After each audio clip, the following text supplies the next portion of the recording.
Hey everyone, Scott here with Forever Armed. Today we're going to take a look at how to correctly set up your semi-automatic pistols to run malfunction drills. The malfunction drills being type 1, type 2, and type 3 malfunctions. So, for safety, first of all, the first thing we're going to do is unload the pistol. Okay?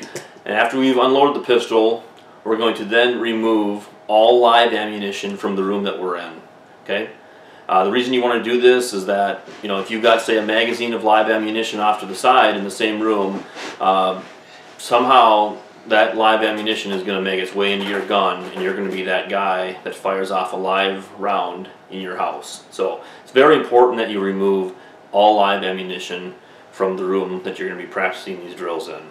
Alright, now with all my live ammunition removed from the room, we can proceed.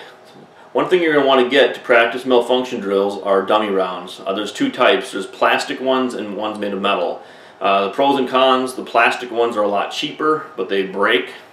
The metal ones are more expensive and they don't break. So the rule of thumb I usually go with is if I'm out at a range somewhere incorporating live fire with my dummy rounds, which I'll talk about later, I usually use the cheaper plastic ones. That way if I lose them in the grass somewhere, I don't mind losing them. If I'm at home, indoors, just practicing gun manipulations, I'll use the metal ones because they last a lot longer and I don't have to worry about losing them in my house. So first thing we're going to do is take a look at setting up a type 1 malfunction. Alright, so let's take a look at what you're going to need at a minimum to set up a type 1 malfunction. You're going to need one magazine and at least one dummy round inserted in that magazine.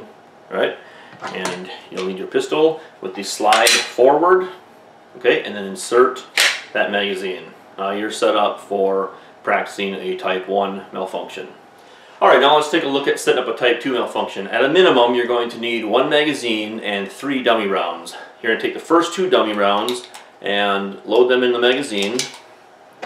Grab your pistol, insert the magazine, run the slide, that'll load one of those rounds into the chamber. Then you're going to grab your third round, dummy round, and carefully bring that slide back just enough to insert that dummy round into the ejection port. Just like that. So that's what that'll look like. That is the correct way to set up a type 2 malfunction. Okay, now let's take a look at setting up a type 3 malfunction. This one's a little bit more complicated. For this one you're going to need at least 2 magazines and 3 dummy rounds.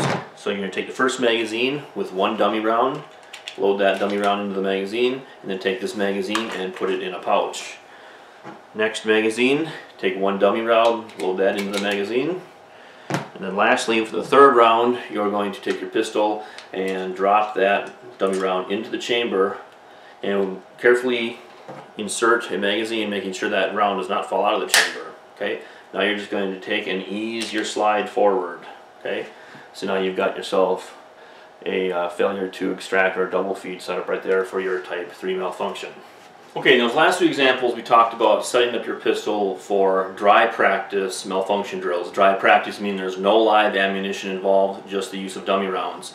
Now, in this last example, I'm going to talk about incorporating dummy rounds into your live fire drills. So what this is going to look like is you're going to grab a magazine, you're going to take your live ammunition and start loading the magazine like you normally would.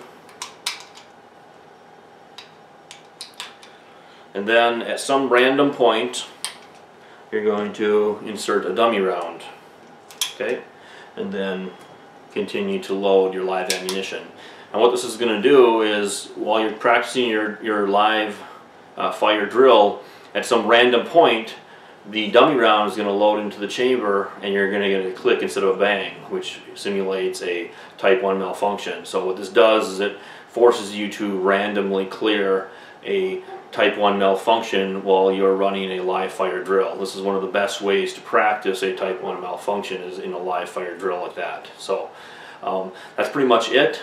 Please like, share, and favorite this video. Please subscribe to my channel. Once again, this is Scott with Forever Armed reminding you to be ready for the moment. You must train for the moment.